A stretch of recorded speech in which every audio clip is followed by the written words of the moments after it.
महापुरुषों की वाणी का, जिनके एक एक शब्द सुनने मात्र से संसार से बचने का, संसार से तरने का, भगवत प्राप्ति का उत्साह आ जाता है। आज परम पावन श्री गंगा जी की महिमा का वर्णन करते हैं। ये गतिम चिंतयताम विप्रास्तूर्णम सामान्य जन्मनाम स्त्री पुंसामीक्षणाद्यस्मात् गंगा पापम व्यपोहति गंगेति स्मरणादेव क्षयं याति च पातकम्।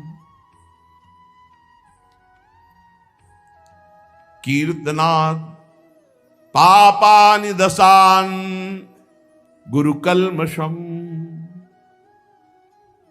स्नात् पानात् जाह्नव्यां पितॄणां तर्पणास्तथा महापातक वृंदानि क्षयं यान्ति दिने दिने अग्निना दह्यते तूलं तृणं शुष्कं क्षणाद् यथा तथा गंगाजलं स्पर्शात् पुंसां पापं दहेत् क्षणं गंगा गंगेति यो ब्रूयात् यो जनानां सतैरपि मुच्यते सर्व पापेभ्यो विष्णुलोकम् सगच्छति अंधाश्च पंगवस्ते च वृथा भव समुद्भवाः। गंगा जी सीधे भगवत धाम भेजती। देखो भेज दिया भगवत धाम। जब से हमारी स्मृति हुई, भगवत स्मृति, जब से स्मृति जागृत हुई तो गंगा जी में ही, गंगा जी सदैव मां की तरह कई कई दिन भोजन न मिलने पर गंगा जल पीते, जो जैसे मां के दुग्ध से संपूर्ण पुष्टता होती, ऐसे गंगा जल से पुष्टता होती। जैसे आप सत्संग सुन रहे, ये कभी निष्फल नहीं जाएगा। सत्संग बोध करा के ही छोड़ता है। जैसे नींद से आंख खुलती है तो नींद में हम बेशुद्ध होते हैं, लेकिन जब आंख खुलती है तो हमें चेतना हो जाती है, मेरा क्या कर्तव्य, मुझे क्या करना चाहिए, तो तत्काल हम एक्टिव हो जाते हैं।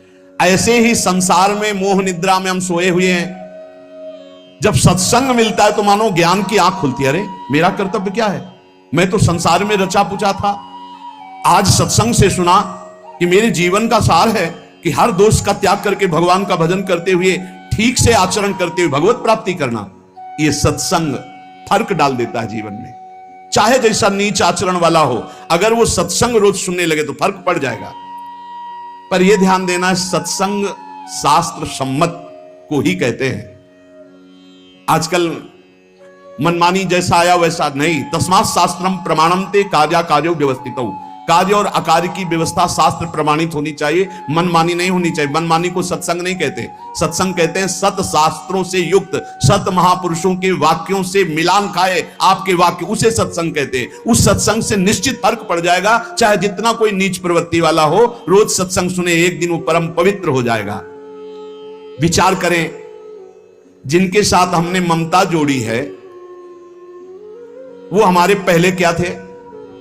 जैसे माता पिता भाई बंधु मित्र या शरीर, ये पहले थे क्या?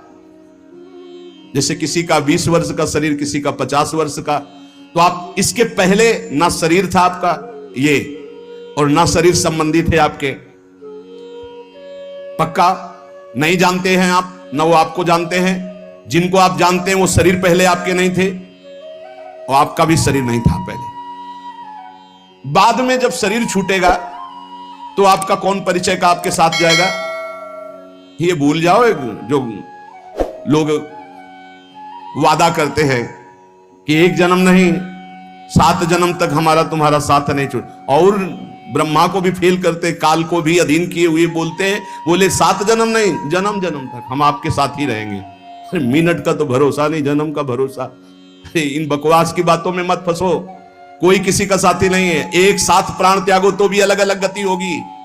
ऐसा नहीं कि एक साथ मरे तो विमान आएगा एक साथ बैठाल के कि बहुत समर्पित चित्त हैं, इनके लिए कमरा अलग दे दो, हर व्यवस्था इनकी कर दो, ऐसा नहीं है।